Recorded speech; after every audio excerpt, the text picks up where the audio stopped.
नमस्कार शेतकरी बांधवांनो. उन्हाळा सुरू झाला की गाईच्या दूध उत्पादनावरती परिणाम होत असतो. पण मित्रांनो, आपण जर थोडी काळजी घेतली तर हे सहज टाळता येऊ शकते. तर आपण त्यासाठी काय उपाययोजना कराव्या? शेतकरी मित्रांनो, सर्वप्रथम गाईंना दिवसभर स्वच्छ आणि थंड पाणी द्या. मुक्तसंचार गोठ्याचा अवलंब करा. शक्य असल्यास गोठ्यामध्ये पंखे आणि पाण्याचा फवारा वापरा, ज्यामुळे गायींना उष्णतेचा त्रास कमी होईल.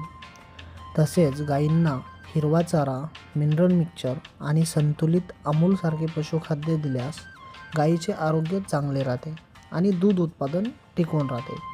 तर मित्रांनो, याच वाढत्या तापमानाच्या काळात जर आपण अमूलचे काऊकुल हे उत्पादन जर गाईला 100 ग्रॅम प्रति दिवस प्रत्येक गाईला वापरल्यास बाहेरील तापमानापेक्षा आपल्या गाईच्या शरीराचे तापमान हे 3 अंश सेल्सिअसने कमी राहील, ज्याच्यामुळे गाईचे उन्हापासून संरक्षण तर होईलच, पण एकसारखे दूध उत्पादनही कडक उन्हाळ्यामध्ये आपल्याला पाहायला भेटेल.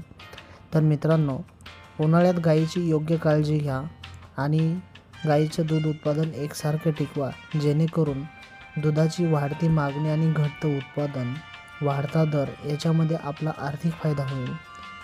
अशाच व्हिडिओसाठी, नवीन माहितीसाठी आपल्या चॅनलला सबस्क्राईब करा. धन्यवाद.